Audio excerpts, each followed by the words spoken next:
Karen, can you hear me? I can hear you. Okay, we're gonna try this because they had a town council meeting before this, so make sure that I'm not echoing. Okay, sounds good. Yeah, it's traumatic. Dramatic. Okay. Is everybody ready? Okay. Good evening, everybody. Welcome to the March meeting of the Zoning Board of Review. I'm Kate Atwater Butcher, the chair. We have Jen Brady, our zoning official, and Sally Broussard, our stenographer. Karen Browning, our solicitor, is on line, computer, Zoom, whatever you call that. But she's available for questions, and I'll let the rest of the board introduce themselves. Robert Closter. Mark McGuire. Corey Black. Okay. We have two continuances. Is continued? Okay. This evening that I'll just go through so that people aren't waiting for that to be heard. The first one is Philip and Jennifer Trahanas, trustees of the Jennifer A. Trahanas Revocable Trust, Plat 14, Lot 31, remanded to the zoning board by Superior Court, appeal by Bluffhead LLC, Michael Barile and Michelle Ann McBride of a decision of the building official issuing permit to Philip P. Trahanas and Jennifer A. Trahanas as co-trustees of the Jennifer A. Trahanas Revocable Trust for construction of a fence. They have requested a continuance to the, what did they say? May 28th, because Karen will not be at the April. Okay, Yep. so they've requested a continuance. I'm going to move to schedule this for the May 28th meeting. Second. All in favor? Aye, okay. And then the Demos Family Trust, Gregory and Desiree Demos, trustees, Plat 3, Lot 108, application for a variance under Section 306C for an addition to a single-family dwelling. They are requesting a variance, a continuance to May as well. Is that what Joe asked for? Yes, as long as Sergio, you were going to check with your clients to make sure Demos could get continued until May. They haven't confirmed it yet, but the attorney, Chaudhry, is gonna be in touch with you. I believe that is gonna be acceptable, but I can't confirm at this meeting. It's likely that it will be, because that's when the architect can also join us. Well, typically, if there's an abutter involved, you usually continue it, so, Right. I mean. We'll May, schedule it for sure. May in case you're ready. I'm actually, just for the record, I'm recused on the hearing, so, but I can schedule you. I just. So I will make a motion to schedule this for the May 28th meeting. Any discussion? All in favor? Great, okay. The first and only hearing of the evening, yeah?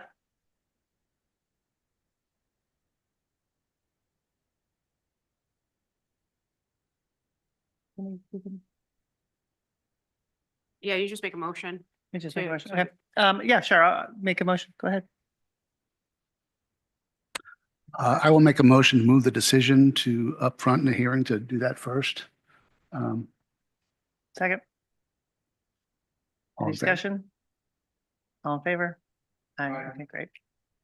Okay, Mark, you have notes on that? Yes.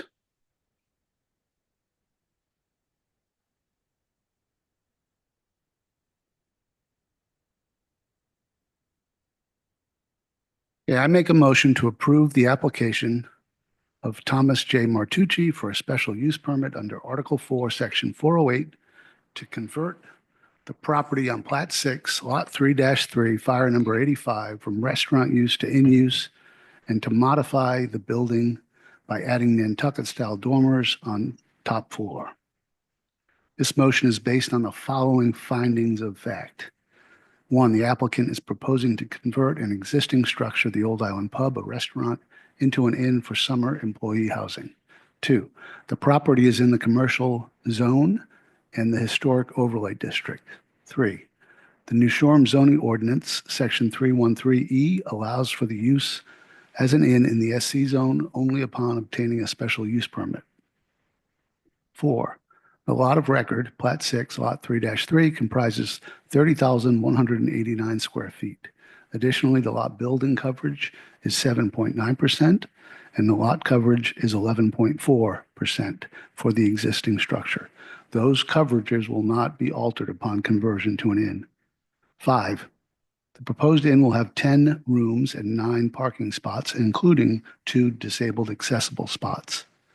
6, the planning board found on February 24th, 2025, that provided short-term rentals are not permitted on the site, the application meets the requirements for approval and should be approved, will have the minimal adverse effects on the land and its inhabitants, and the proposed structures are consistent with the New Shoreham Comprehensive Plan. 7, the Historic District Commission on February 3rd, 2025 issued a certificate of appropriateness for the proposed Nantucket dormers. 8,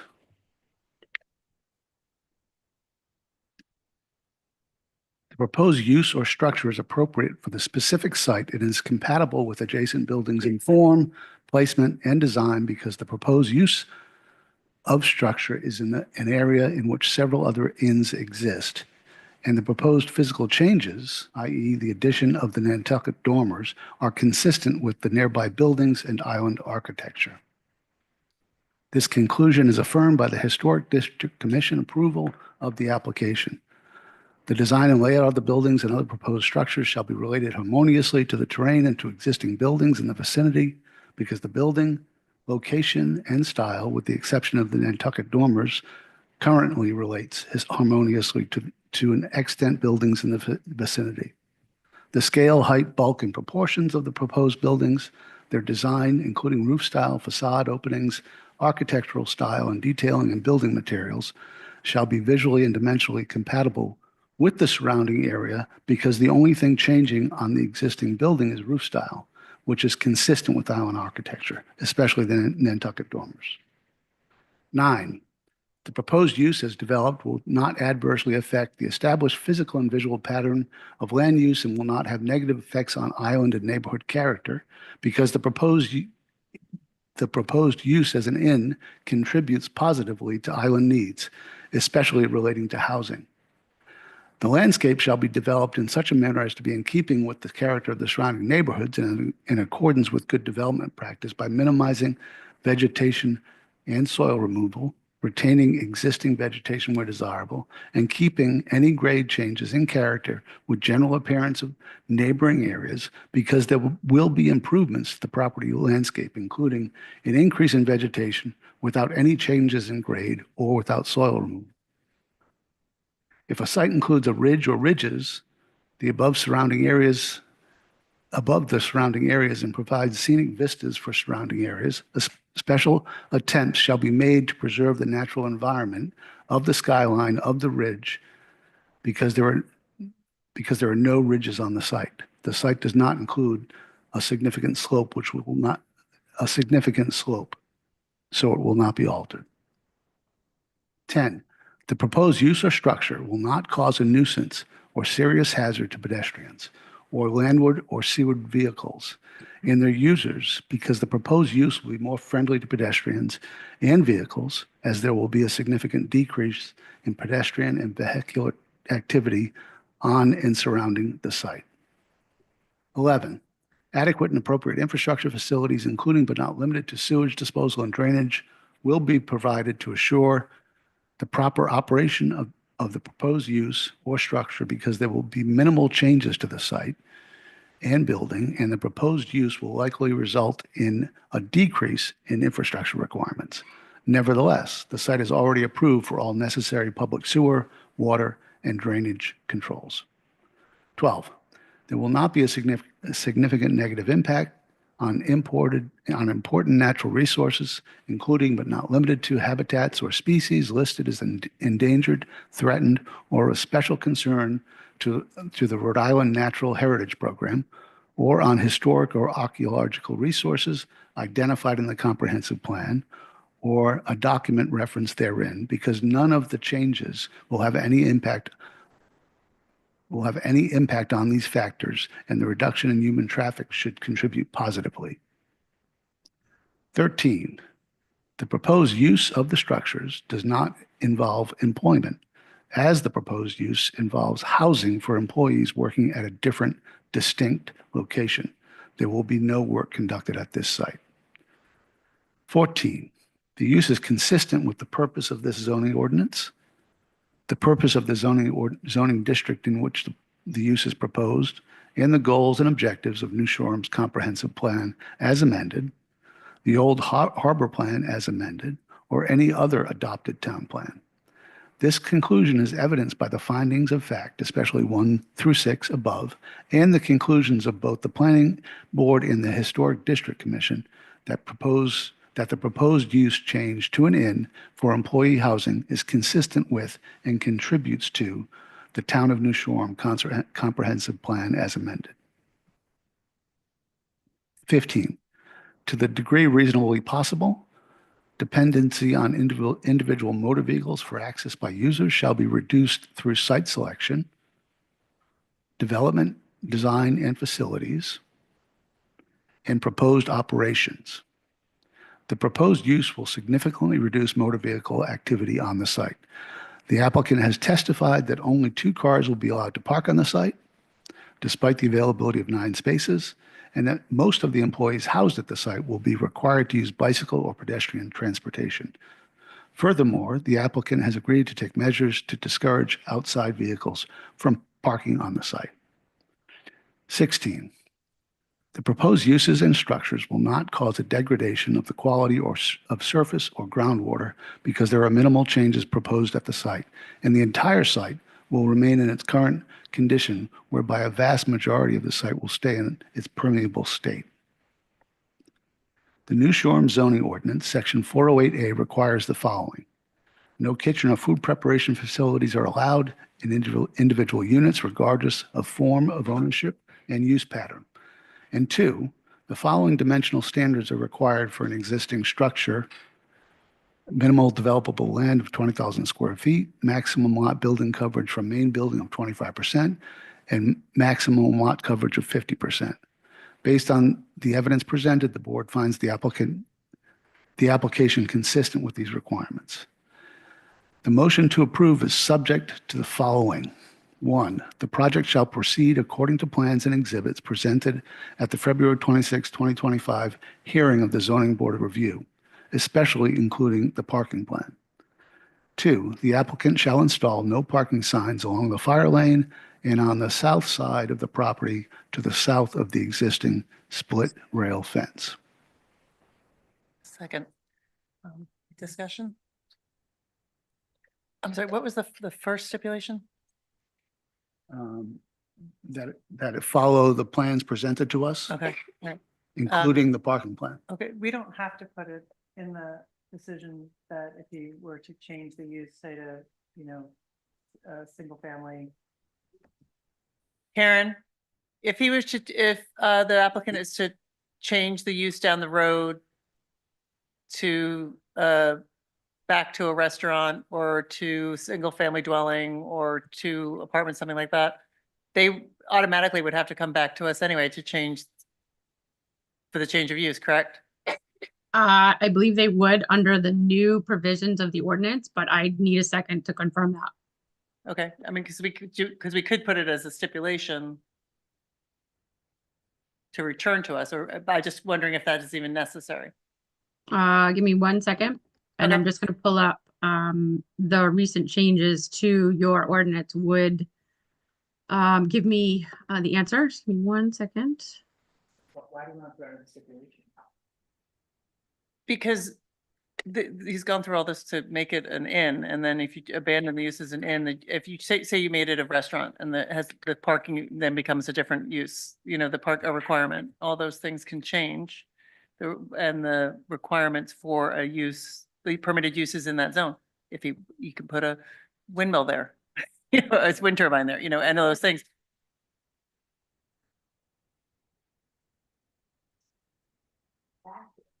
It's a use. Well, that's what we need to make sure that. Right, so it's all those things, if, you know, just what, To go to a single family household, we can.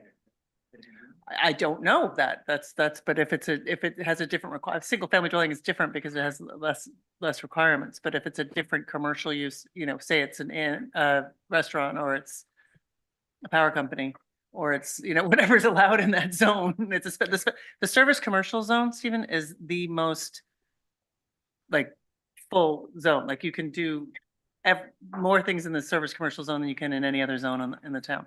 So It- I just want to make sure that. This is but this is a regular, this is a new issue. We didn't discuss this at the hearing, We did talk about it a little bit at the hearing, did we? Yeah, Yeah. in the past, you've and put we usually. clear language in the we- decisions. And it's just to cover bases, and it doesn't hurt. He's not getting denied.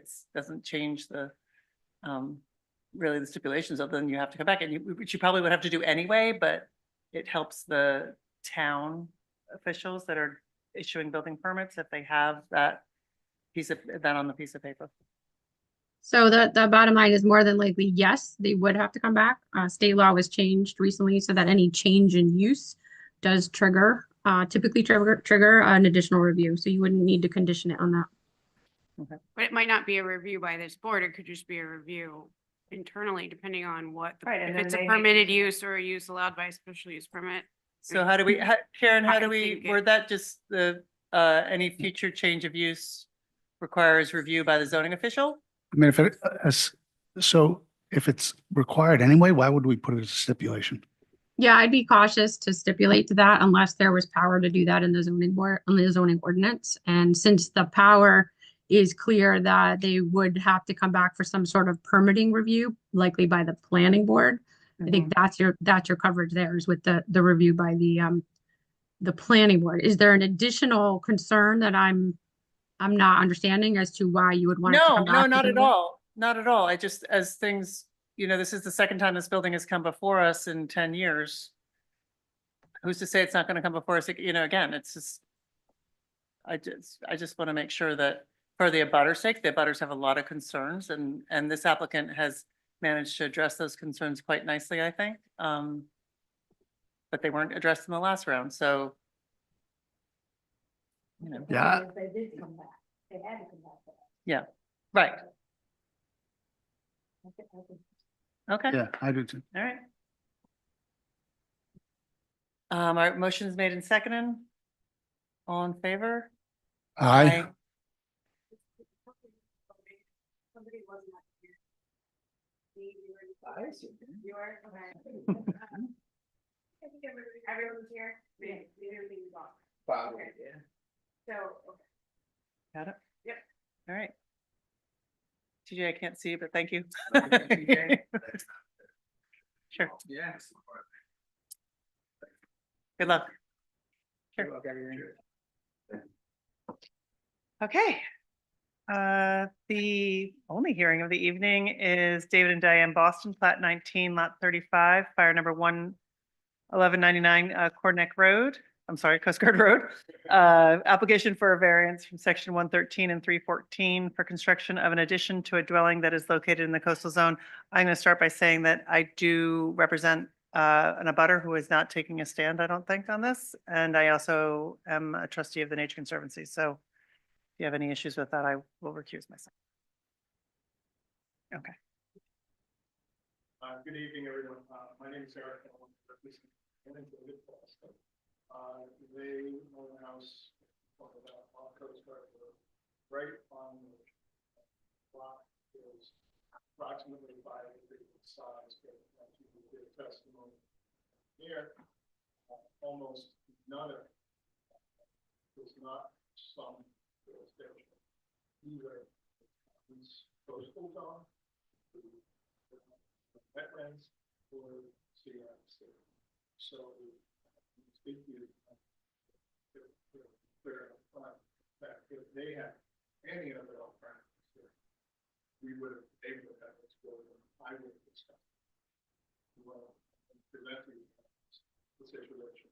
We rarely see someone who has no other beneficiaries of the property in the last year. We are talking about a building which is non-conforming on its location. Its use, located in coastal zone is 100 feet inland from the CRMC designated coastal feature or I-1, whichever is more increased. So in this case, there's a watermark, beach, coastal rock. The balance of the property is located in a red zone, the single family houses. Again, testimony tonight is going to show that our lot coverage is 1%. So we don't have dimensional issues per se, what we have is the uses near coastal.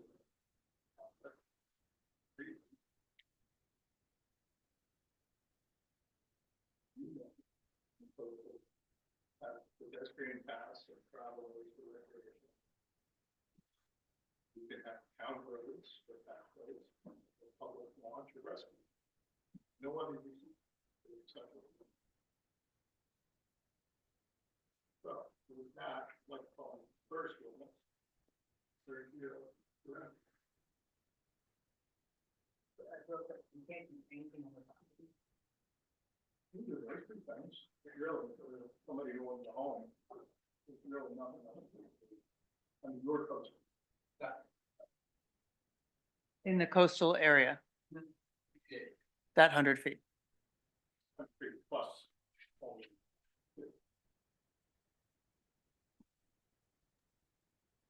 Could I just ask that the applicant try to speak a little closer to the mic? I'm having difficulty hearing you. Thank you. That's okay. That's still a little tough to hear. I'm fine, but Oh, there you are. That's much better.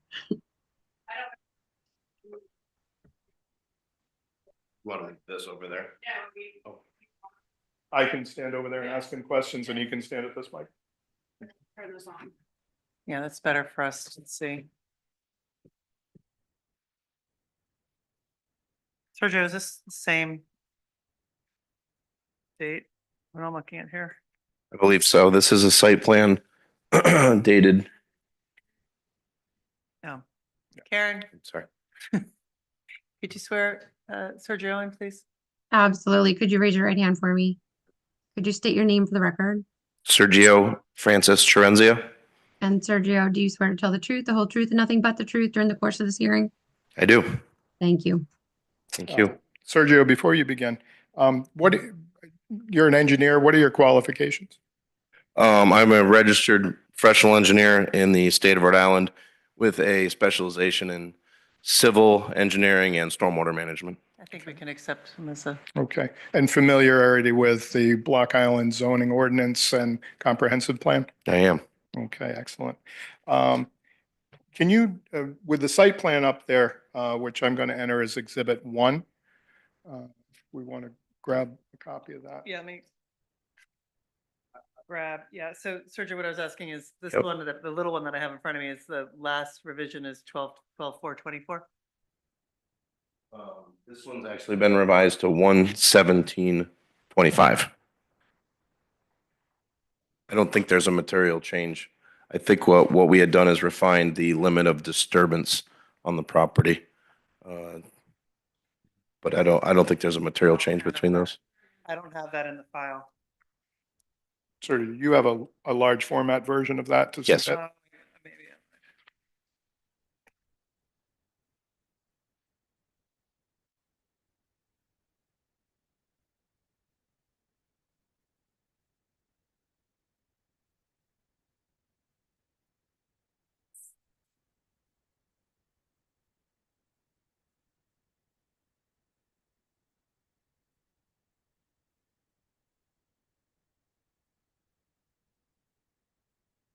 And we have reduced size copies of that, correct?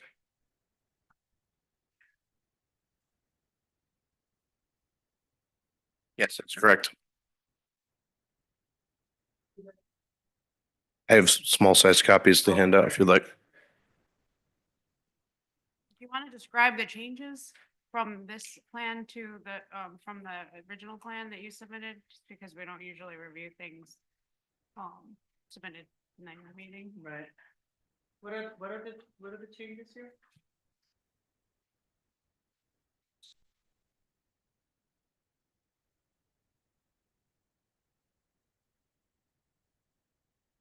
You have a copy of the submitted one I could take a look at?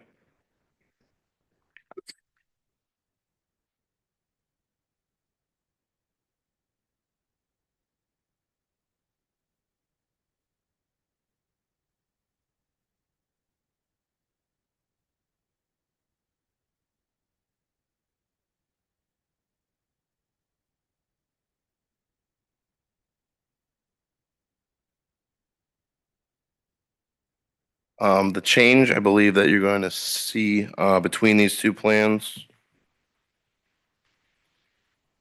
is that there's a, change in the, limit of disturbance. Um, over by the, sure I have this right. Actually, yeah, it's basically, there's been some minor modifications to the limit of disturbance, which is the line that surrounds the development of the property. Oh, this dark line. Excuse me, the dark line that's marked LO. The LOD or straw wattle. It has no bearing on the building that's being proposed, nor the septic system. It's just the extent of the limit of disturbance. So which one should we, since we haven't had a chance to review this plan with the limit of disturbance, are we? Could you move your microphone closer? Sorry, are we accepting the one from 12? Or this is the one from 12-4, or are we did this one from January? I would say that for our purposes, the original plan, the only change is the limit of disturbance. I have no objection to entering the plan we submitted that you reviewed, because the change isn't relevant to the variance that we're requesting. It's only a technical change for construction of, the septic system, or So limit of disturbance is the only issue. Karen, because we haven't had a chance to review this one, and I get that it's a simple drawing of what it is, but when they go to issue building permits and septic plant, do the septic and everything, they need this plan, correct? They need There's going to be plans that are still going to be applied for to CRMC, yeah, so they could further change. okay. Okay, so we're just gonna go off the 12-4 one, if that's That's, okay. yeah, that's perfectly fine. And if there's any material change, usually we would come back. Your administrative officer would determine if we would need to come back for any of those changes. But I think the testimony I'll give tonight will clarify some of the limit of disturbance and buffer areas, which may give you some comfort into what we're doing here. Sergio, precisely which regulatory agencies have jurisdiction over the property? The state jurisdictions include Rhode Island Department of Environmental Management. They have jurisdiction over the septic system or on-site wastewater treatment system. The remainder of the site, with respect to the environmental features, both inland wetlands and coastal features. And there are multiple coastal features on this site, including a bluff, some dunes, and a coastal pond and wetland. Those are all under Coastal Resources Management Council jurisdiction. And Sergio, you prepared for me, or you had prepared a map showing the diagram of those agency jurisdictions? Yes. I'd like to enter that plan as Exhibit 2. Need to mark this as exhibit one. We have. I'm gonna give you the stamp. I don't know.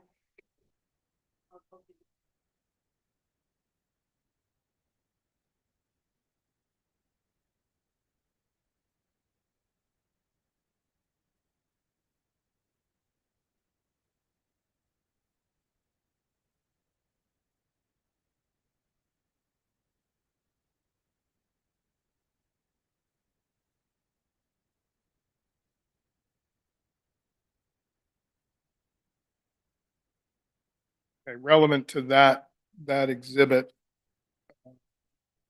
Just describe what the jurisdiction of the CRMC is with regard to this site. So the map I just provided to you was prepared by my coastal biologist and wetlands biologist, Avazinis Environmental Services, who we worked with on this project. They did all the coastal and wetland delineation for the project. This map, you can see, has a lot of different color coding on it. Because there's a lot of overlapping jurisdictions, you can see that pretty much the whole property is hatched. There is a coastal feature identified as the bluff, flags C1 through C25 on the ocean side. That identifies the bluff, top of the bluff. It then changes to a dune structure. Those are identified as, I believe, DC1 through DC5. There's an A-series wetland as I come around, where it's just in that turquoise. That's the coastal wetland.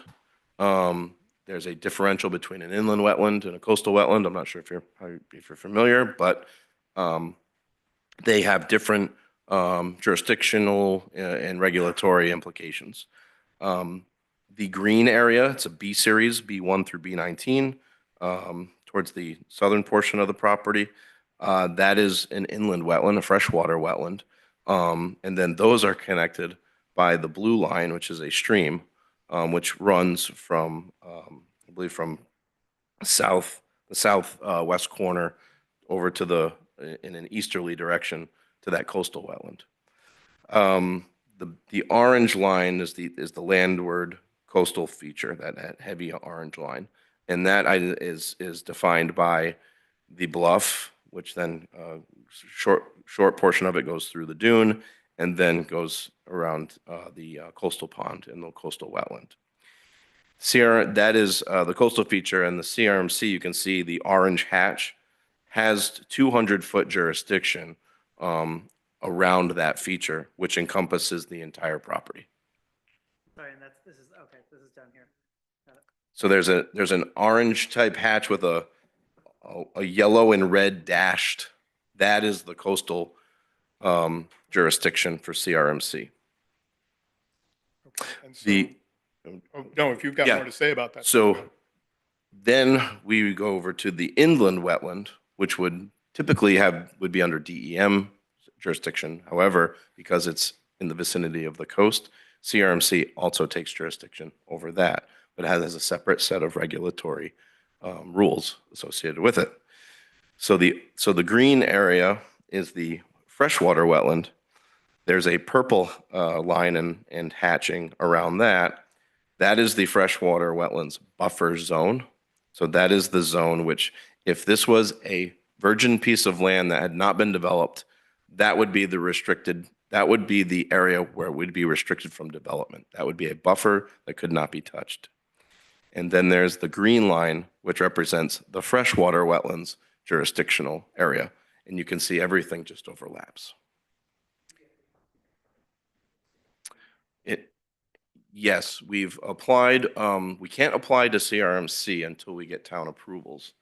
We have applied for what is called a preliminary determination. In about mid-January, we filed that application. That is not a binding permit, however. That application is just to get feedback from CRMC on how they're going to enforce and give the applicant guidance on how to move forward. So we are awaiting that response. However, we would like to just apply for the assent, but we can't do that until we get town approval. Can you show me or the board on this site plan where the stream is? I'm having a hard time with so many lines on this. Yeah. So I'm having a hard time see. Just so I can understand where. Okay, wetland to wetland, right?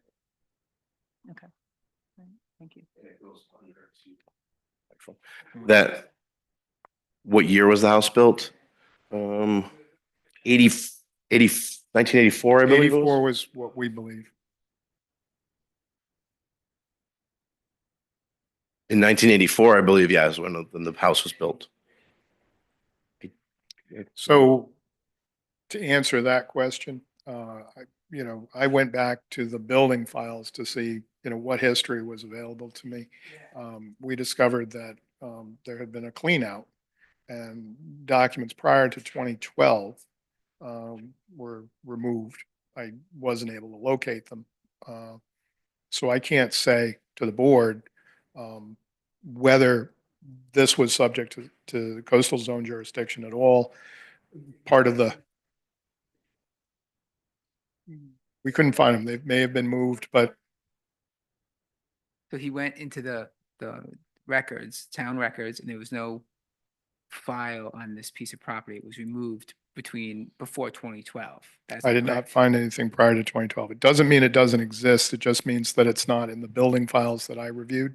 Right, Um, there is a building file, just to clarify. There is, and Yes. everything from 2012 is there. The- That's The application complete. for a building permit was not in there, correct? Okay, thank you. Correct. That's not unusual. Okay. So, and I'll make the point now, while Sergio's giving testimony to this, that one of my concerns to present to the board is I can't tell you that this house wasn't built in the coastal zone at the time it was, but I also cannot tell you that it wasn't, meaning that the edge of the bluff, as the testimony is going to show, recedes over time, even though high water mark may not have changed or changed very little.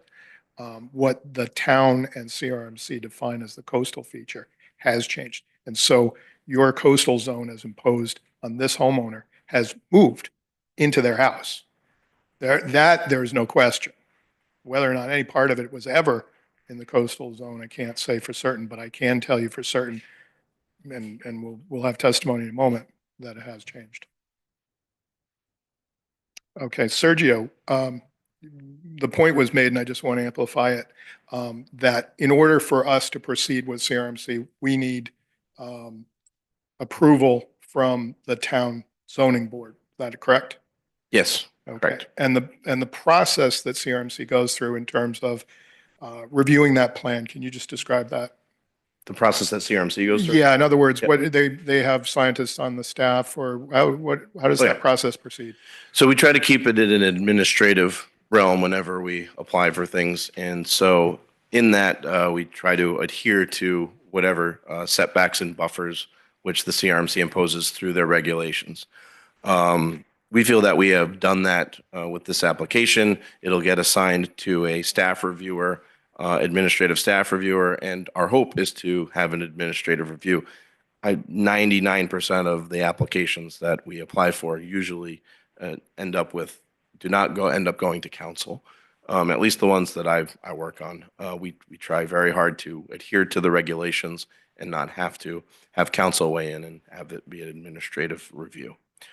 So we have applied such, and part of that application is to do a significant amount of buffer enhancement to offset the additional square footage of the modest addition that we're proposing. And DEM has some jurisdiction over the project. What is their jurisdiction here? Rhode Island Department of Environmental Management has jurisdiction over the on-site wastewater treatment system, along with the local jurisdiction of your internal town of New Shoreham wastewater management. And so this will have review both at the town level and at the state level. It's already received town level review. In fact, we did have a septic approval for this property in the substantially the same location prior to the proposal of the addition. But we do have town approval, and we are currently in the process of we've filed and we have a review with Department of Environmental Management. But there's been some commentary, and before we moved forward with finalizing that submittal, we wanted to make sure that we had town sign off, and we're in good standing with CRMC as well. Okay, thank you for that. We have an exhibit that I'm going to ask you to bring up. That is the overlays of the existing footprint and the proposed footprint. You can deliver that. and ask that that be marked Exhibit 3.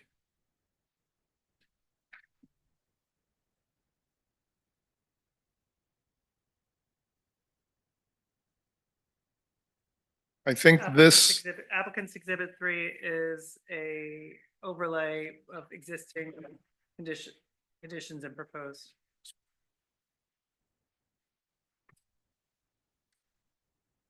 sure. I think for the board members, I think this will probably be very helpful. And I'm going to ask Sergio to walk us through the 3 pages there. Go ahead. Okay, yeah, so Sergio, just on page 1, what are we looking at there? So the first page in your packet, there's 3 pages stapled together. The first one identifies the footprint of the existing building. And I've broken out 2 separate square footages. And these are square footages of the footprint only. We're talking footprint, not gross floor area. So there is on the left side or the southern side of the building, a stair that leads up to a deck that wraps around the principal structure of around 740 square feet. And the single-family residence itself is around 765 square feet. This is something that we have not seen. It is helpful to understand because of all the. There's so many lines on here. That's the reason why we brought it. A lot of lines on that plan, yes. And typically we need time to review documents. So I'm gonna ask the board how they feel about accepting this as an exhibit. So could I ask, is this any different than there's an overlay that's in a different map that you provided?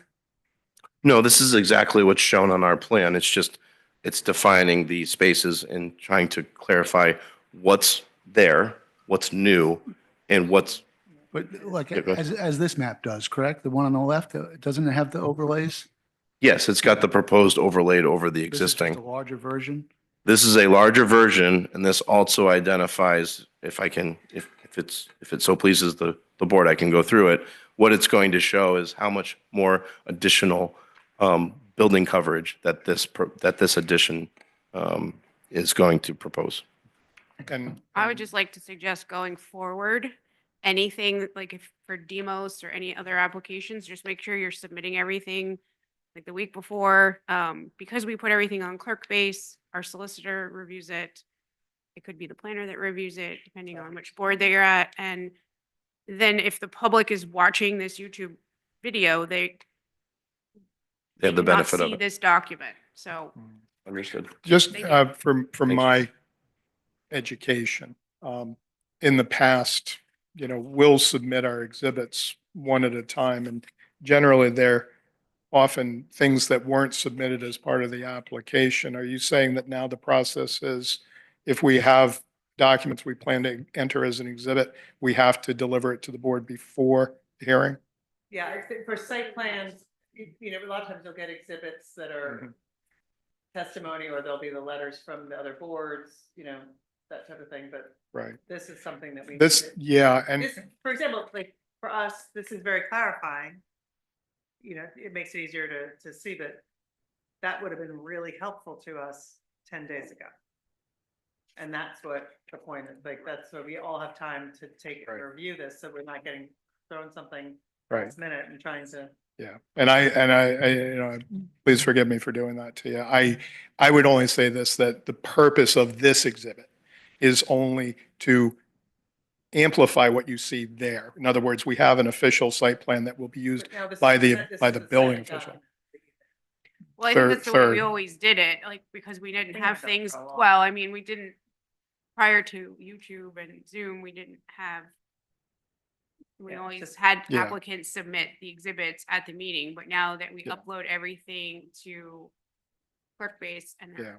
You have a but, and you have You have all- butters that Yeah. can't see what we're Yeah, talking about. but they also don't hear his testimony until we deliver it live. So Yes. I'm happy to Does do anyone whatever, watch anything? I do enough here. I'm happy to do it any way you want. I just want to make sure I'm not doing it wrong. All right. So again, just for the purposes so we can understand how much Mr. and Mrs. Boston are really asking from this board in terms of a variance. again, Sergio, just continue page 1, page 2, page 3. So page 1 is the existing conditions as they are today. The second page shows the outline of the addition. It's the exact same as what's on the plans. And it just identifies the square footage of around 490 square feet. The third page, you'll see a darker hatch of around 255 square feet. So that is the area that is completely outside any portion of the existing building footprint. The point of this exhibit is to show that the Bostons are proposing to build over existing deck, which the town of New Shoreham's regulations identify as building coverage. So they are basically creating the space. The deck will be torn down and rebuilt, but it's enclosing space which is already over developed space. And the point of this is to show that as far as building coverage goes, the addition of building coverage is around 255 square feet. Structure in the coastal zone. And that's Correct. why we're asking for a variance. That's why we're here. Yeah. And again, we're going to discuss why Currently, there's nothing under the deck. The deck is just a deck. it's not, Permeable. yeah, it's not living space. It is, Mhm. it's correct. But by definition, it is building coverage. Yeah, oh, I understand that. Thank you. Building coverage. On the first page there, is the separation I there understand. delineating a third floor deck as well as a second floor deck? I see a line. On page right one? where the ridge is. There's a slate patio at grade.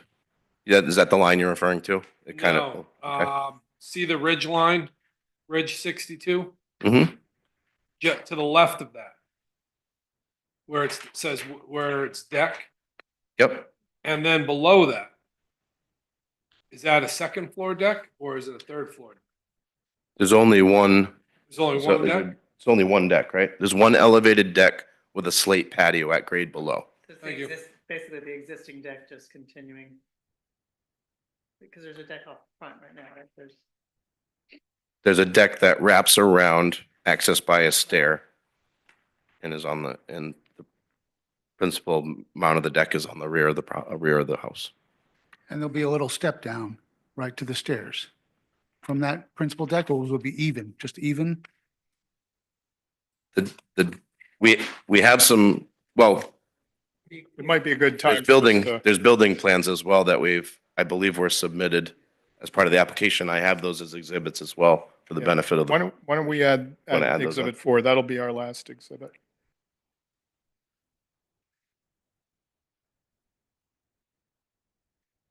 And Sergio, to clarify, these are what we submitted previously. He nodded yes. Thank you.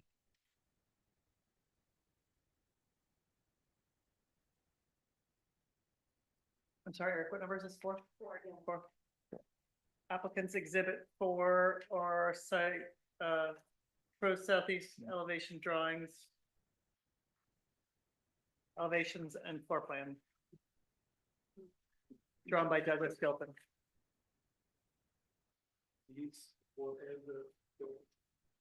Doug did the floor plans as well, I'm guessing? No? Okay, you can't speak. Sorry, until you get sworn in. Okay, Do floor you plans. think, maybe we should Can we separate, break them into yeah. 2, please? Okay, so elevations drawn by Douglas Gilpin are exhibit 4, and then consisting of 3 pages, and then the floor plans are exhibit 5. Sergio, could you just tell us who drew the floor plans? the applicant. Okay, thank you. The applicant. The applicant, I'm sorry. Diane Boston. Thank you.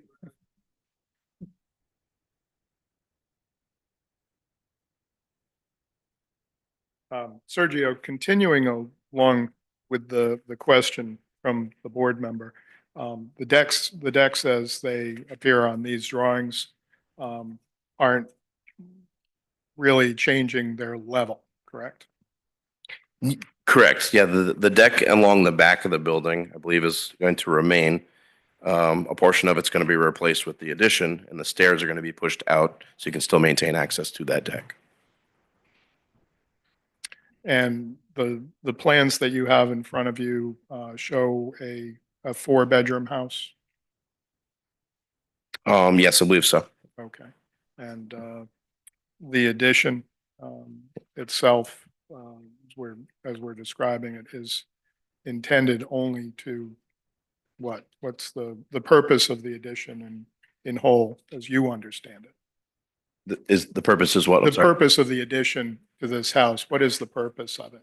Oh, it's to accommodate the single family living for my client and the applicant.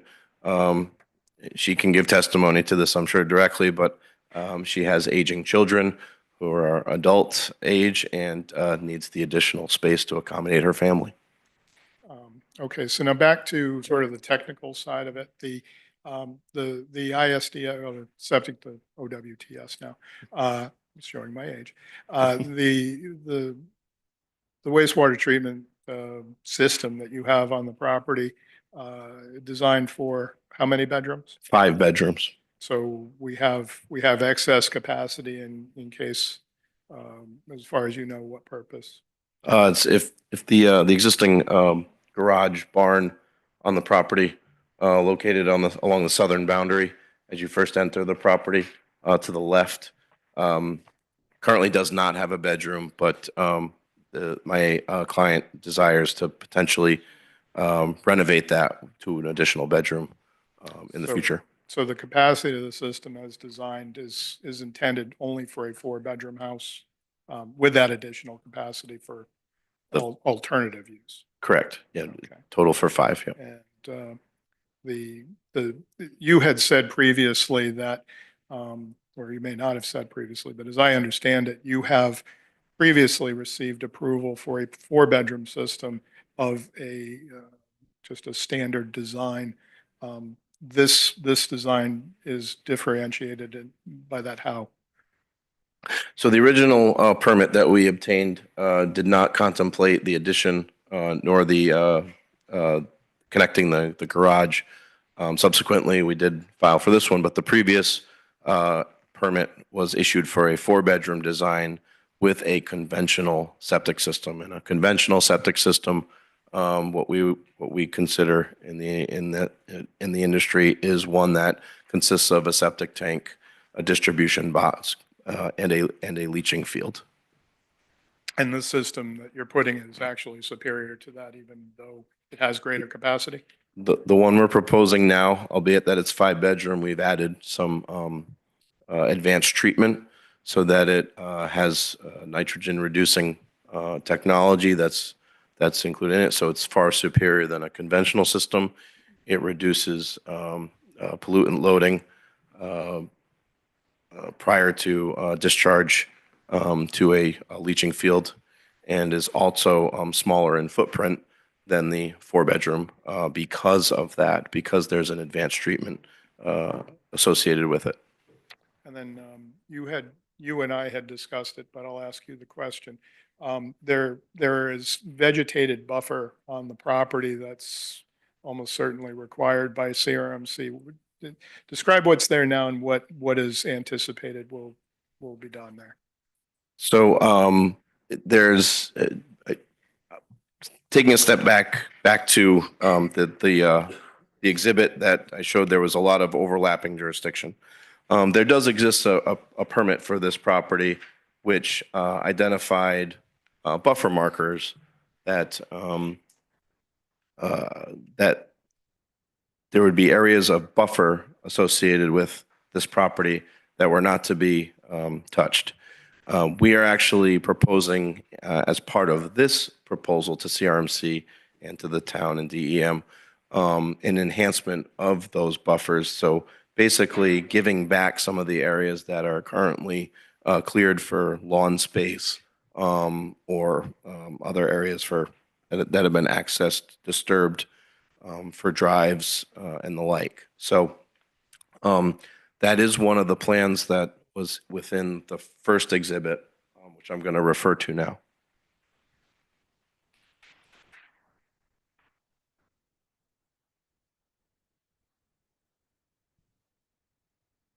So this plan shows highlighted in green is what the resulting limit of disturbance will be at the end of the project, assuming that we get CRMC consent.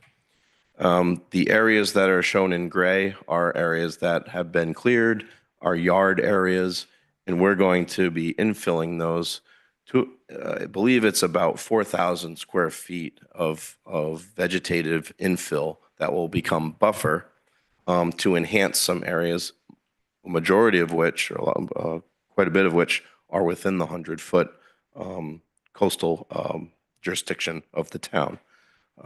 So you can see these gray hatched areas. This is one of them. To the east, it's where the existing septic system is. It's a grassy area that leads to a path that really doesn't have any significant purpose besides the fact that it was just a cleared area that's been maintained as such for a number of years. The septic system is also on that side. We're going to be abandoning and removing that in accordance with DEM for the new for the new septic system that'll be on the northeast side, and much of that area which was not buffer will return to such. And as I mentioned, within the 100-foot of the coastal feature. So with all of that vegetative buffer and taking into consideration the construction of the proposed addition, what is the impact on coastal erosion or any kind of coastal pollution as such that there may be? So the addition is not going any closer to the coastal bluff. We do recognize that the bluffs are eroding over time. That's why that's part of the reason why there is imposed such a setback or a buffer to the coastal feature. But in this instance, the location of the addition won't have any additional adverse impact to the current rate of erosion that's happening today because it's in line with the rest of the building and actually in further landward than the existing deck of the house. The septic system is going to be a drastic improvement from what's there now. That it's going to be state of the art and as I mentioned, has nitrogen reducing technology and reduced pollutant loading. So with this addition comes the benefit of a new state of the art septic system. We're going to be enhancing that buffer by letting it revegetate or plant it up to get it started. So there really is no adverse impact with respect to the coastal feature on this. And how are you managing stormwater runoff? So the addition of the additional square footage that we're proposing is actually below the threshold the CRMC requires for roof runoff. New construction of 600 square feet or less, the CRMC doesn't require that you manage your stormwater runoff from roofed structures. In an abundance of caution and also to create an improvement on this property, we are, you can see on the site plan that there's a small rain garden that will take all the new impervious roof, and that's a standard type of stormwater system that's in compliance with the stormwater guidance for single-family residential development. It's been sized accordingly, and that will provide adequate treatment for the first flush of that runoff off that roof to attenuate some of the flow and to also infiltrate and treat that stormwater before it has the ability to get into the wetland complex. So to summarize all of this, would you agree that the addition as proposed will neither affect coastal erosion nor impact the inland wetlands? Yes, that's correct. Thank you for that.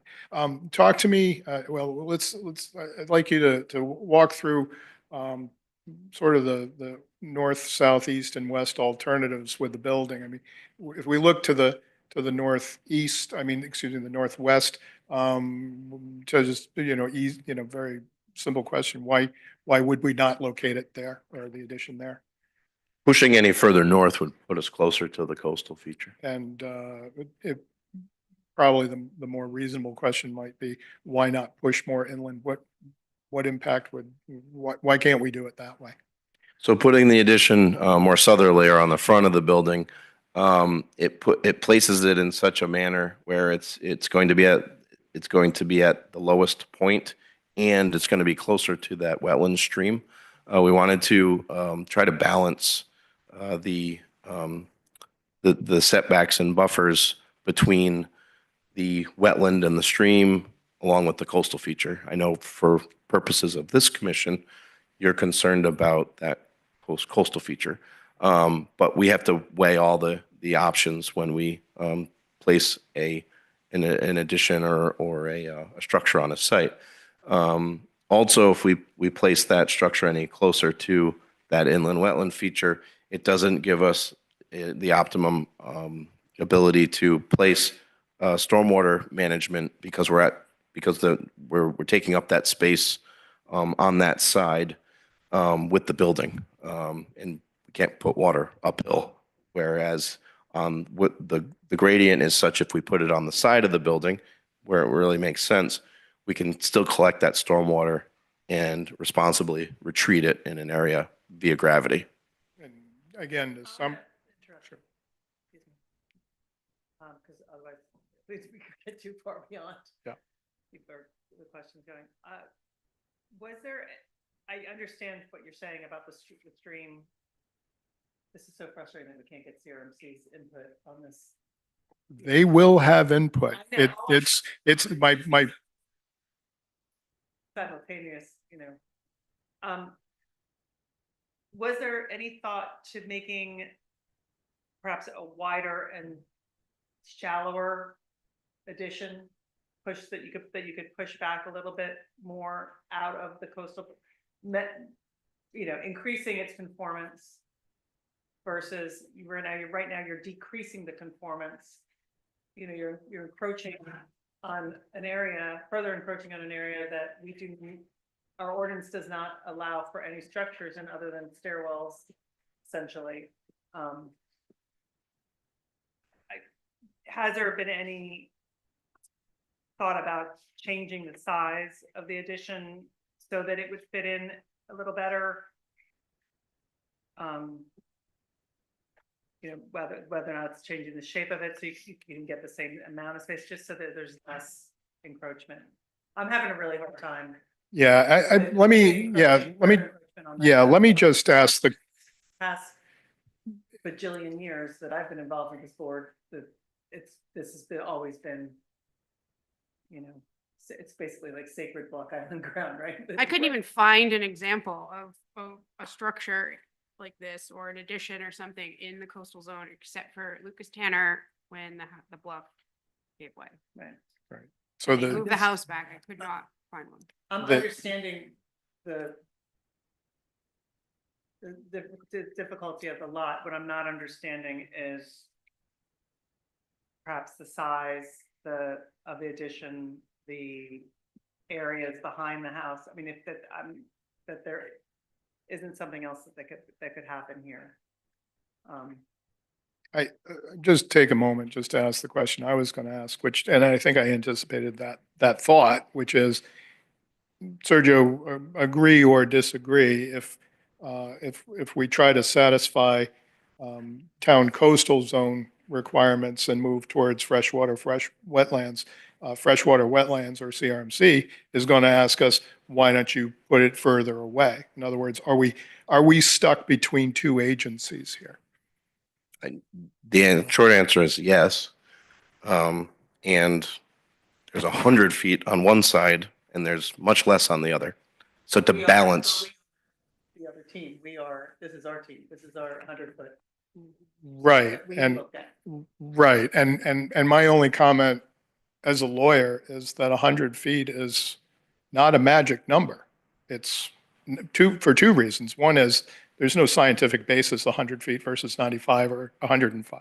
So it was picked arbitrarily by the town council at some point or adopted from another town's ordinance, as I assume much of ours has been. And secondly, it's a moving zone. The RA zone never moves. This zone moves. On this particular property, slowly, but it's been 40 years since that house was built. So it's clearly moved. And the hardship of that zone is directly on this homeowner. It's not like they knew what they were buying. It's like we've pushed the town without a vote has moved their house into the coastal zone. And that's why I think a variance is fair in this case.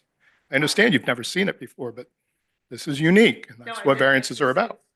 It is unique, and I'm listening, I appreciate it. Yeah, no, I want to make the point though, and thank you for that. I'm just seeing areas here that perhaps could work, but not to say that don't put an addition on. That's not what I'm, but is there any way to do it somewhere else that's not encroaching further into this zone? Because a deck in a zone is a lot different than a structure, a full dwelling. In that zone, when you're talking about existing footprint is different than actual use. And again, my argument is this is an extremely modest addition. I mean, we can't use it as a legal argument, but there are pools in the neighborhood bigger than this addition. So, that's, again, just a point of view. I mean, we have to allow them to do something. We can't say you can't do Well, anything because, hold on a second. yeah. We That's can, Okay. and we have, and. Sure, but that's the way I look at it is if you say, no, we're taking all your property rights away, you can't do anything with it. That's like a That's not taking. what I'm saying, but that's not Yeah, what I said. I'm I asking know, them. I know. I said we have to allow them to do something. We can't say you can't do anything. Well, That's that what was- variances are Yeah. for. But that's what to my point of, is this the shape that necessarily it has to be? Could it be a rectangle gaining the same amount of living space? And if I continue with my original thought, then, I mean, if you look at it, it's very minimal. It's 255 square feet. And I think the applicant actually did a wonderful job bringing this. I think it's a very responsible. I think she kept it minimally impacted. I mean, we could sit here all day and say, could you do it better? Could you move it? I mean, yeah, we could sit here forever, but I mean, I think she did a wonderful job. So I don't know how everyone else feels, but that's how I feel. 255 square feet. I wanted to ask this separate question. The house, there's construction in the lot next door. And I don't recall them going through zoning and whether we dealt with this. I'm sure they did. Yeah, I don't know if I was Yeah, they're here. not in the. They're not in there, so, because And I looked at the map. 100-foot setback. They're not in the 100-foot. Okay, they're just Yes. in the 200. Okay. I mean, I'm almost done with Sergio, and then I Okay. think it'll be helpful to hear from Diane. Yes, So, absolutely. so in terms of considering alternative locations, you feel that we've done all we can do at that point for this property? Yes, I mean, the addition lines up with the existing house. We're not going any closer to the coastal feature, so I think it's appropriate there. Once again, we're trying to balance between coastal feature and inland wetland. I believe the stair is a necessity to get up to the deck that wraps around that addition. I couldn't speak for the architect or for my client, but if the addition was even moved further landward from the coastal feature, you'd have to infill it with something, and it wouldn't line up. So I can't really speak to that, but I believe the way that it's proposed now, it makes sense with the flow of the house. And I don't know if Ms. Boston can give you a little more insight into that since she came up with the floor plans and with her architect. Just a few more questions. These are technical questions. The hardship of the applicant is suffering under this application is due solely to the unique characteristics of the land and not due to any physical or economic disability of the applicant. Is that true? That's my understanding, yes. And is this hardship the result of any prior action of the applicant? No. In your understanding of the project, is this intended to realize greater financial gain? It's not my understanding, no. Will granting this variance alter the general character of the land, this location? I don't believe so, no. Stated before, you're familiar with the zoning ordinance. Do you believe it will impair the purpose and intent of the zoning ordinance? No. And do you believe that it is in keeping with the spirit of the comprehensive plan? Yes. And then finally, this is a difficult question, and it's an important point to make. If this coastal zone extended from this house out for additional acreage, I think you had calculated how much acreage was deducted from this lot. I believe I stated it was roughly 5 acres. What is the size of the lot? I just have to pull up my notes on that. So the size of the lot, as measured to the mean high water, is about 4.95 acres or 215,600 square feet.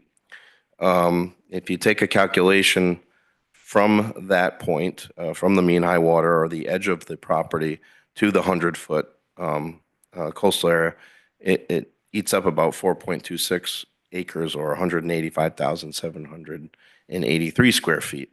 So there's a very limited amount of land left to actually build on this because it's been swallowed up by the constraints from the environmental features. The point that I want to make, and I just would like you to repeat it, how much of this lot is contained within either the coastal zone or the beach? In other words, the coastal zone is inclusive. So Yes. how much of the roughly 5 acres is within the town's coastal? Just over 4 acres. 4 acres. Yeah, of four- this 5 4 and a acre quarter, lot. 4.25 acres. 4.25 Yep. acres. Okay. So let's say it was 10 acres. Would she have any beneficial use of that property? If what was 10 In other acres. words, we've lost 4 acres. Does she have any particular beneficial use out of that if she can't use it for her home? No, I don't believe so. I mean, you're going to add buffer. You're going to continue to infill, coastal plantings. Lawn isn't a real use. It's not certainly a home to live in. So would you say that by imposing or failing to grant this variance, she's losing her beneficial use of this property? Yeah, say so, yes. Okay.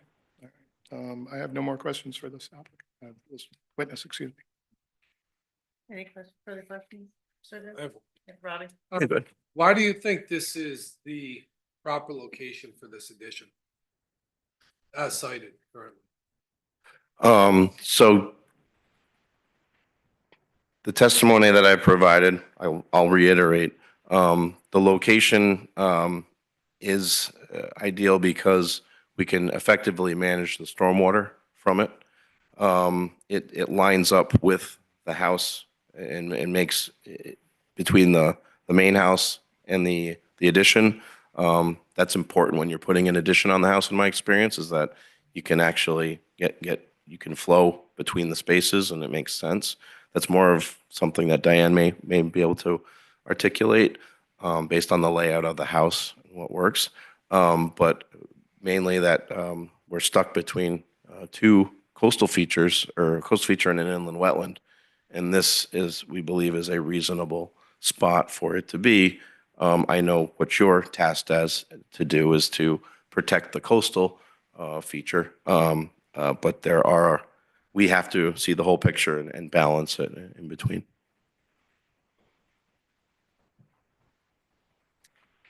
I would like to call my next witness, Diane Boston. I would just need to swear you in, sir. Karen? Hello, could you please raise your right hand? Sure.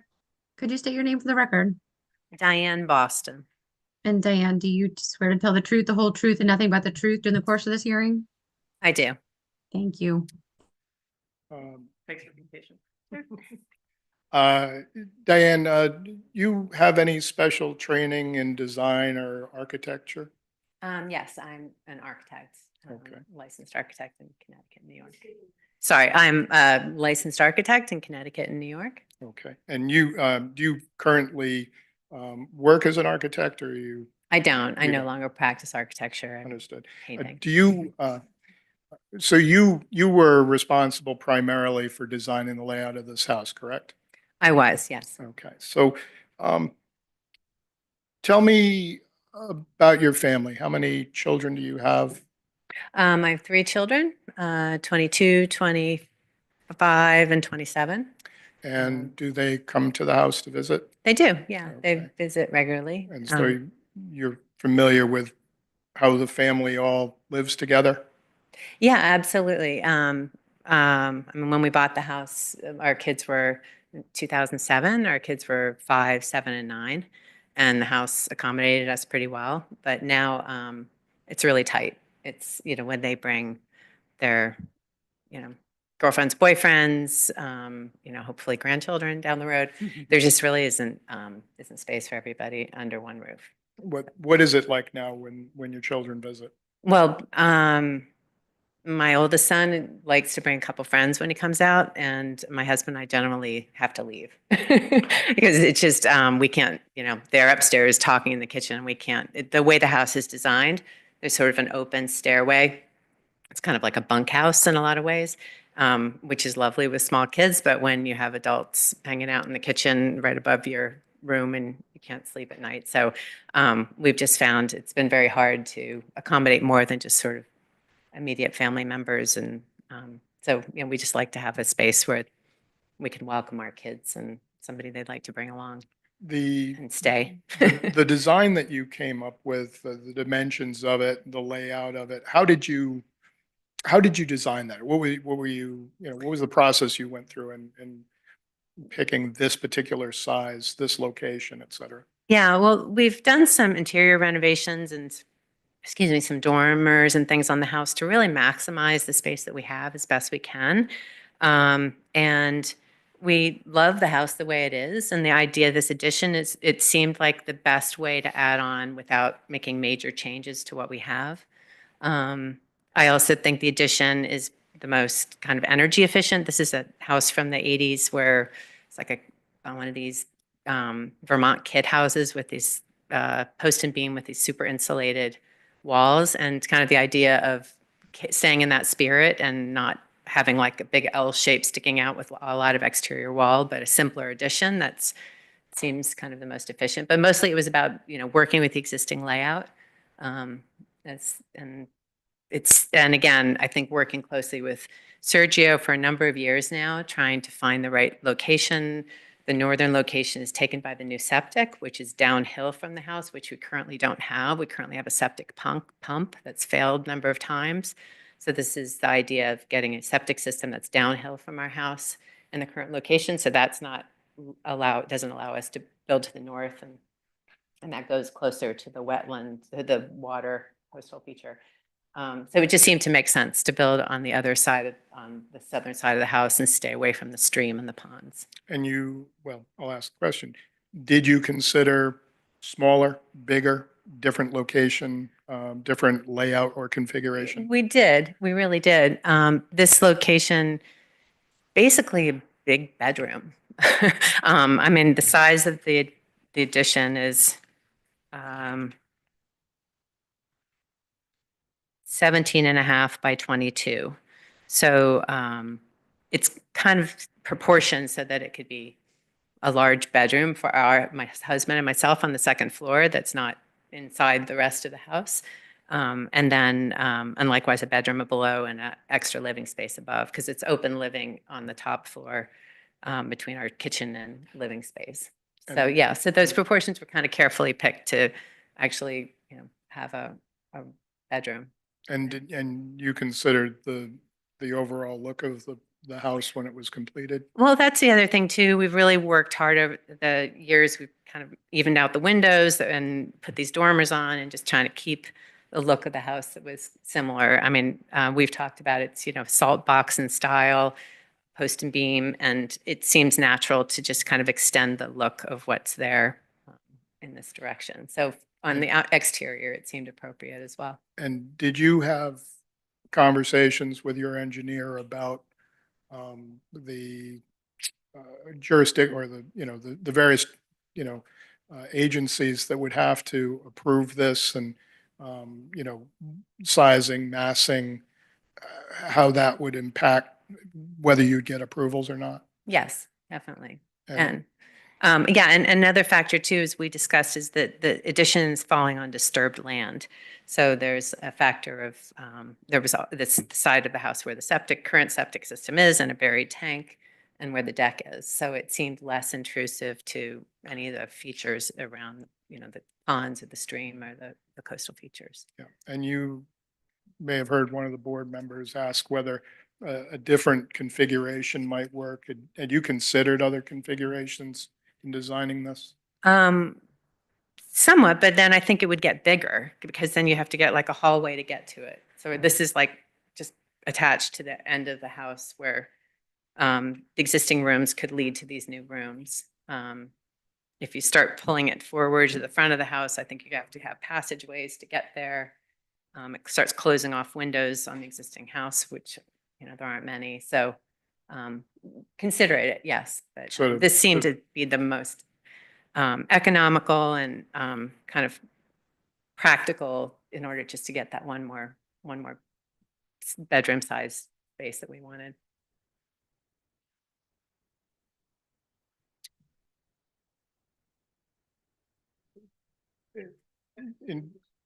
In terms of some of the technical testimony you've heard tonight, in terms of some of the technical testimony you've heard tonight, do you have your own opinion about whether this addition will have a significant impact on any erosion you might suffer on your property? Well, that was another major consideration. I mean, the cliff is near the edge of our lawn and, we've seen it move and over time. So, not building in that direction, but building, parallel to it rather than towards the water. We wouldn't even consider going in that direction. And likewise to, towards the streams and the ponds. I mean, it's all been made clear to us that that's all very important wetland area that shouldn't be intruded on. So you feel that you have a great interest in not creating a negative impact on either the wetlands or your coastal erosion? Yeah, no, absolutely. And Sergio and his team had recommended that we revegetate some of the area that's currently lawn as a way of, protecting the buffer. And, we definitely support, clearly by our plan, we support doing that. So again, I'll ask what can be a difficult question, but if you can't build this addition, what is your alternative to use this house? In other words, you've got plenty of land there, but can you use it for anything? Well, no. I mean, I think, no, we wouldn't be able to use the land for anything else. Okay, and then again, I just have some technical questions for you. In your opinion, as the homeowner, is the hardship that is being imposed due to the unique characteristics of the land? Yes. And you aren't you're not proposing this due to any particular economic disability or physical disability? No. Did you do anything to create this hardship? To No. build the house in the coastal? Are you doing this to realize any financial gain? No, it's purely for the purpose of having more space for our family to come visit us. Doesn't matter. I'll ask the question. Did you rent the house last year? No, we've never rented the house. We've always just used it as a family home. So again, to We have amplify no your intention answer, of ever renting. the you've house, owned it yeah. for 17 years and you Right. do not weekly rent this. No, we've never rented. And so the extra bedrooms aren't intended to add rental income. No, absolutely not. In your opinion, as the owner of the property, will granting this variance by the board alter the general character of your property or the land around you? Well, I think it seems like it's going to improve. It'll further protect the land with the additional work we're doing. Okay, and I don't expect you to have any special understanding of this, but in your personal opinion, do you think this impairs the purpose and intent of the zoning ordinance? I do. I'm sorry. Maybe, maybe I repeat didn't the quite question. understand. Do you think if you were granted this variance, would that impair the purpose and intent of the zoning ordinance to protect? If I was granted this. If you were granted this variance, would it do anything detrimental to the, the plan that's in place under the zoning ordinance? I mean, I think we'll be careful to improve the coastal features of the property as best we can. And for what you're asking, do you consider the least relief necessary in order to enjoy your use of the property? Yes, yes. And I mean, we feel it's a very modest home. I mean, the footprint's really small. It's hard to even put 2 bedrooms in that footprint.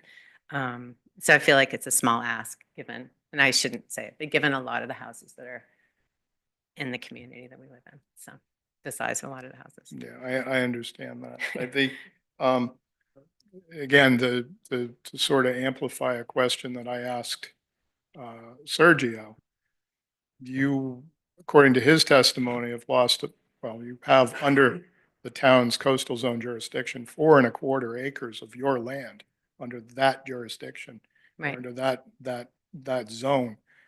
If it were 10 acres, would you have any beneficial use of that land? Well, if it's in the coastal zone and we can't. So adding land in the coastal zone does nothing for you, is that correct? Correct. So you have no beneficial use from it at all? Right. You have no beneficial use of that land at all? Correct. I have no more questions for this witness. Attorney Wallen, I just have one point of clarification on that testimony. Sure. When you asked that last question and your client answered as to beneficial use of the property would still remain as a residential home, correct? The building is a residential home as it exists, yes. Okay, so going forward, even if the variance were to be denied, the property would continue as use of a residential home, right? Well, the point I'm making is that the additional land within the coastal zone, if she can't expand into it even modestly, is of no value at all. It's no beneficial use at all. And we're talking about not the existing building per se. That use exists, it's pre-existing non-conforming.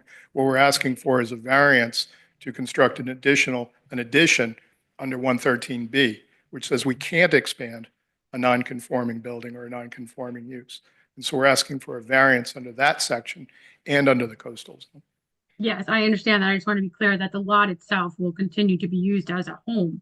It won't be destroyed or vacant. I understand your point. And I thank you for that clarification that the real question is the use of the land that's in the coastal zone would not be able to be used.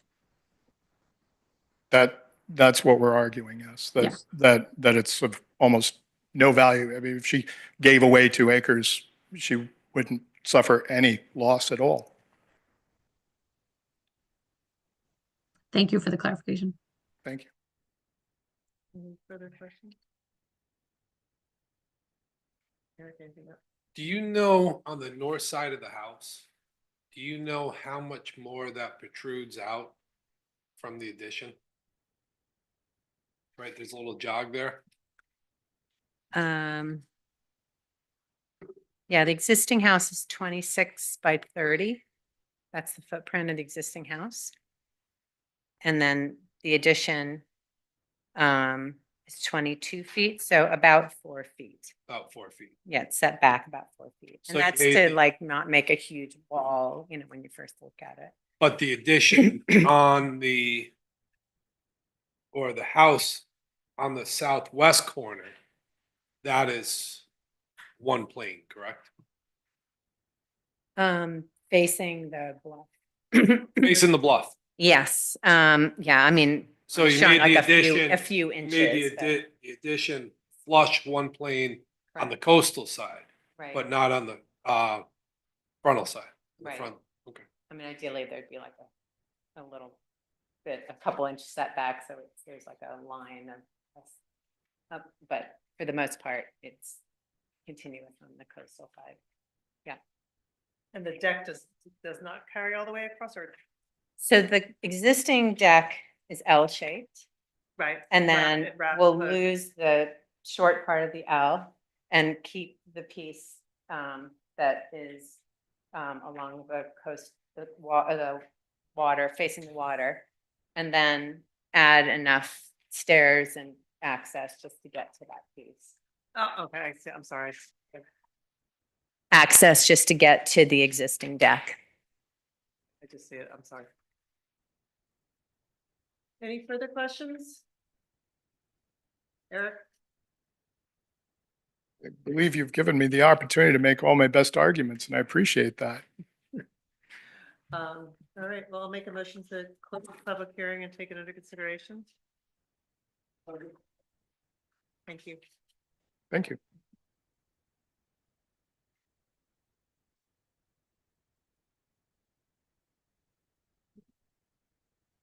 No. Yeah. Thank you, Sally. Thank you, Sally. This is, Jen, this is exhibit. Yeah. Yeah, this is just, I just want to get rid of, this is exhibit. It's exhibit 1.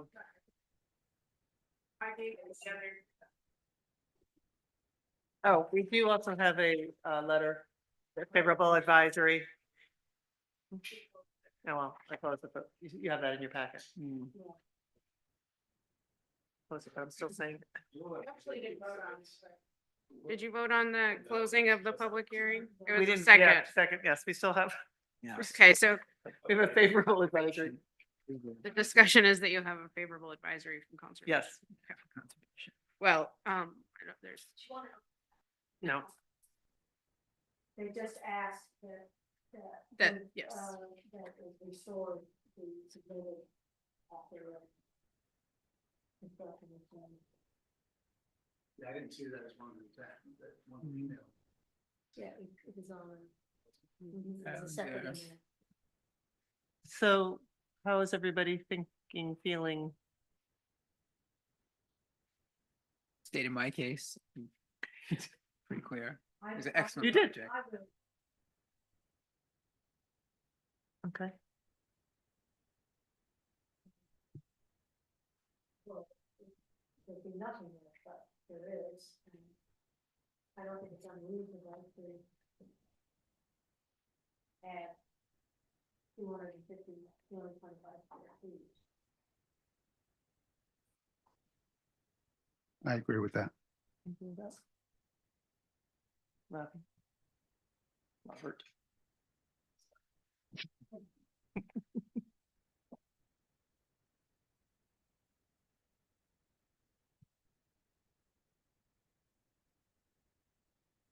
Yeah, I'm not sure at this point where I stand.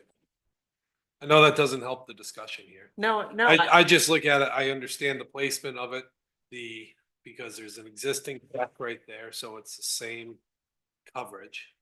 But what you mentioned earlier, can you move the house east, that addition eastward? So, and I understand how Sergio pointed out where you have the rivers or the wetlands on the other side too. yeah, I think that I clearly have stated how I feel about encroaching on the coastal zone. I don't think that, we try to protect that. But knowing how CRMC feels about, and and how streams are treated. We don't see that come up before us very often, but it's a different standard than wetlands. They've got a lot of stuff happening on this property. But again, like Robbie, I'm like, I don't necessarily buy that it can't be reconfigured to make it less encroaching. That's what I just keep coming up on. It's that the further encroachment on the, on the coastal zone, which is our jurisdiction, that's us. We don't have we look to CRMC and DEM for the wetlands and the coastal features. I'm still wrapping my head around it. Like you said, like it's still something that I need to think about a little bit more before I can comfortably render a decision either way, honestly. They made an excellent argument about why. I don't think they made an excellent argument about how it could be shaped a little differently and still fit in. And I'm not talking about moving the entire thing, putting it behind the house, and just lessening that encroachment. And CRMC may be the ones to say, push back up, you Move it to the coast. yeah, because of that stream and the other features. I mean, it is a really difficult property, and it is is it the least amount of relief necessary? So I guess my thought is that sometime we put this 100-foot buffer in. I don't know when that happened. 100. So essentially to this property, we said, you shouldn't be there. And there's no by right to do anything within that 100-foot zone.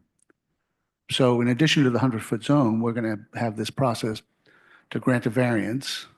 So thank you for coming to ask permission, but that we should use reasonable judgment to say we should allow someone a reasonable use of their home. So that's my Yeah, no, I view. hear that completely. And to Stephen's point too, like you spoke to that similarly. And I hear that, and I hear everything that they've said. I kind of like when you've been hearing something and hearing something and hearing something for a dog's age, and then someone says, no, it's okay. I just have to wrap my head around it a little bit more, I think. So I guess this is a process question. I don't know if it's appropriate or not. So if we decide we need to think about it a little bit more, we can carry, we don't write a decision at this point, because then we have to continue the discussion to the next meeting next month. And then there's 30 more days before we render a decision because we haven't written it yet. What I about a would, scenario where, How about you write a decision and for you to, to yeah, write it. that works. Go ahead and write it, and then if in thinking about it, you decide you want to go the opposite way, then you can write a decision right. that, Or I could just vote against it. mhm. Corey, what do you think? You haven't said anything. I don't think she can vote. Oh, because can it's she? just So a she's question. just an alternate, but it's good. Oh, This is she's a an good, alternate, Corey, okay. this is like, Yeah, this okay, is I a good tough apologize. one, right? Yeah. This is, you finally got someone with me. Yeah, I I mean, follow. I'm looking at it thinking if they were to do something off the front, then yeah, it would be outside of our 100-foot coastal jurisdiction. But it would be closer to the stream, so I agree with that too. Could they do it just enclosing the deck that's there? Would that be less intrusive? Well, in some ways, it's the deck to the front wouldn't solve the problem. The deck to the side, it's all the same. It's Gonna all, be, yeah, right. it's all the same. It's already, but the footprint, Hmm. it's Well, a tough property. you guys are on the fence. Look at it this way. they came in with a very modest proposal. They didn't ask for too much. Like everything's been, they have a long way to go. This is like, they're in the second end. And I mean, I don't think you can get more modest than this. And, I think we should give the applicant the say in how they want to configure it. It's because it's so small. It's really, when I look at it, it's about the size of this room, maybe a little bit bigger. That's It's smaller, that's about, smaller than that. yeah, it's smaller. Smaller than that. So it's like, I don't know. No, I hear you. You know what I It's not, they're not asking for the moon. It's by any means, I'm not They're saying. not coming in like asking for, yeah, and they're not asking for 3 times as much, and then they're gonna negotiate and scale it down. It's like, you really can't scale this down. You know, it's not even feasible to get it smaller because of cost of construction. So, I mean, Yeah, I mean, the only thing can't get any better than this. the only thing I thought of is what Rob was getting at, and that is you could decrease the amount of square footage in the the new square footage in the coastal zone by moving it 4 feet forward. Well, that was my point. Yeah. That's my point, is just move it out of the encroaching area A little somewhat. bit, yeah. and not enough so that you have to create the hallways, just a little bit. Because and I looked at on the floor plans, it doesn't seem like need a hallway. I think the same doorways might fit, just based on the floor plans, but. But then that's a minor adjustment. And then we're coming back here in another 60 days. And you know what I mean? It's like, Agree, that's why I For don't, 4 feet, I mean, that's the whole thing, is like, how much can you actually, that's what is hard, because it's where you move it backwards. Like really how much further backwards, if they don't have that CRMC jurisdiction or the DM, I don't know who's got the jurisdiction on the stream. Right there, they don't know, that's.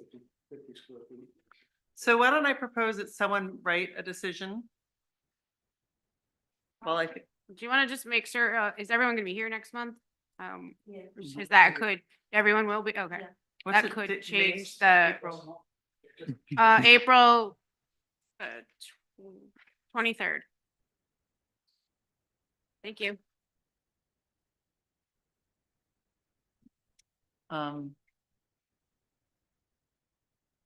Jen, would it be permissible? Let's say that we get Mark or Steve to write a decision You're to circulate it to us prior to the meeting, or does it need to be in public? I mean, because if they need to if you need to think about it, then reading the findings of fact and all that, is that permissible or not? Karen, do you want to speak to that? You have to be careful of creating a Yeah. quorum and under which there's any sort of discussion. I would recommend that independently, the board review the findings, the board members review the findings of fact that you have to make for a variance. If at the same time you would like someone to draft a proposed motion, which follows those findings of fact, then you could bring all of that together at a hearing, but to circulate a draft with the potential of comments, I would not recommend. I don't want you to run into that rolling quorum or quorum issue. Mhm. can Corey, if Mark's not here, can Corey sit on next week then, next month, the next hearing? Oh, I thought you said you weren't Yes, gonna be Mark- there. Mark's Oh, you are? here. Oh, But, okay, yeah, then we're good. To answer So- your question, yes, she could. So Um, informally, are we at 3-2 then? 3-2 are- would pass So, I mean, unless someone isn't here, then things could so is everyone gonna be here? shift. Then it could be a 3-2 vote against it. Potentially. Oh, but everyone's gonna be here. Because you can't say write a decision, if you're gonna write a decision, it's not gonna pass. It's not kind of. Well, sometimes one board member writes Well, we've had all kinds of notes surprising to- things happen on. right students. against it and one writes it for it, and then you take a vote. We've we've had that in the past. So I'll kick it back to you. Not always Sharon. How do unanimous. you want to Back handle it? back to the 2010 hearing on southeast side of the island. But yeah, I think that if someone were to draft the decision notes on a decision, we can then discuss it again and vote on it at the April meeting. You did the last one. I don't mind doing this one. you Okay. know, You but, just um, volunteer, babe. Yeah, I haven't done one in a while. Wait. July and August is tough, but so Yeah. I'll write Yeah. it. And then we'll vote on it. And next- Karen will work with you. Yeah. And then we'll vote on it or we'll discuss it. No, No, we vote on it. We'll vote on it. Okay, okay. Is someone going to write a motion against it? Just so Karen can anticipate.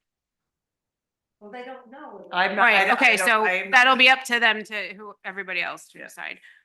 For April, you have this decision. Minutes, we're gonna eventually we're gonna try to do the rules of procedure, promise, and, just to update those, that's it. For April. That's all you You have have. no hearings? You have no hearings. Johannes, don't we have Johannes? May. Oh, May. Oh, Yep. it says April, but they moved back again. Maybe we'll have some applications for some fun. Huh? No, because I end up. Okay. All right, I will, make a motion to adjourn. Second. All in favor? Aye. Thanks you guys for your,